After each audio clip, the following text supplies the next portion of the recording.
name is Kimari Brand. I am the twerk scholar. What I do in regards to feminism and twerking is I twerk for empowerment. It all started in the spring of 2013 when I took a course by Dr. O'Neil Shun Jones called Performance, Feminism, and Social Change. And at the time, I was really conflicted about the reality of having to assimilate who I was with my little alter egos, Killer Callie and Mari Mackin, into who the Academy would accept me as being, just Miss Kimari. And wearing this mask in scholarly spaces that threatened my self-esteem and personality, and everything that I know and have experienced and come from, also that I could gain respect and be accepted in an institution that values status and credibility. But I be like, fuck all that sometimes.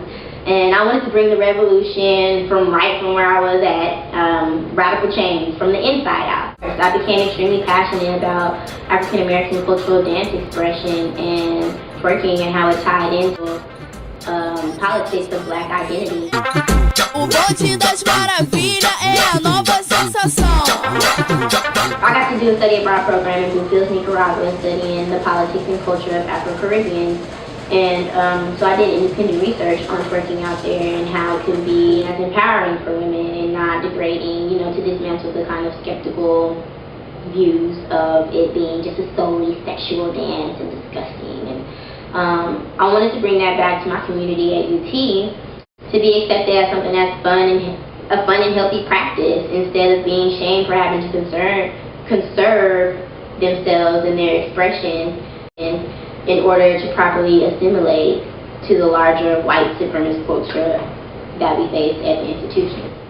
I was passionate about the idea of erotic autonomy, which is also one of Audre Lorde's concepts, in conjunction with Afro-Caribbeans fighting for their land rights. I was learning about it at the same time that I was doing my research, and so I started correlating the land that people were fighting for to my body, and my body being representative of land, and trying to fight for autonomy over it as far as something that you possess to survive and live off of. And I just wanted to be accepted like everyone else for who I was and my potential to inspire and encourage people and make a difference in people's lives without losing who I was completely.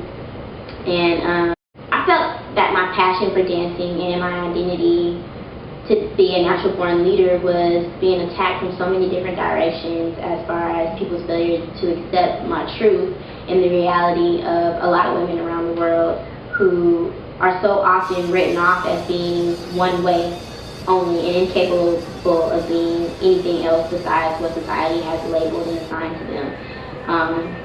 And that's just not the case in all its entirety as far as twerking goes and the world sees it.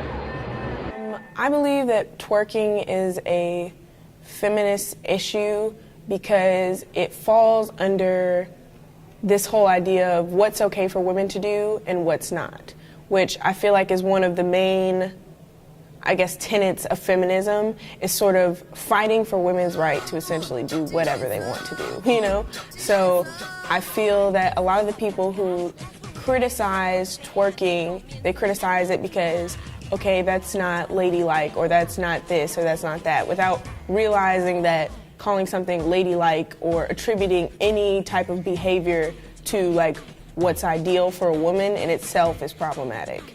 So I feel like it's definitely a feminist issue because women are gonna twerk.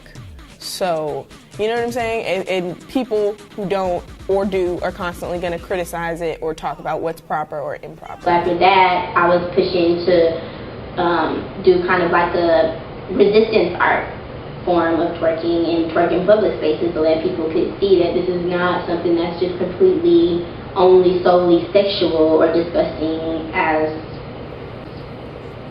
Miley Cyrus kind of made it seem. Thank you, Miley.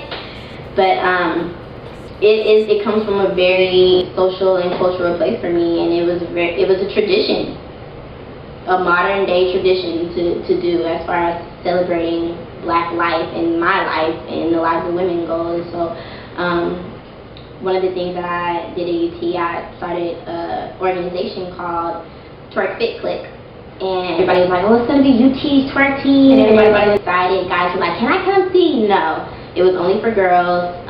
But if guys wanted to come, they were invited too, as long as they twerked. But it was a pretty successful thing. A lot of different people came. It was really diverse. And we enjoyed ourselves and exploring our bodies and our erotic autonomy and moving in ways that, you know, sometimes we might be afraid to expose or explore even. And so I just kind of wanted to open up the floor for that and create a comfortable space for girls to come and shake what their mama gave them with me. So that's pretty much the gist of Twerking for Empowerment at this point. Yeah.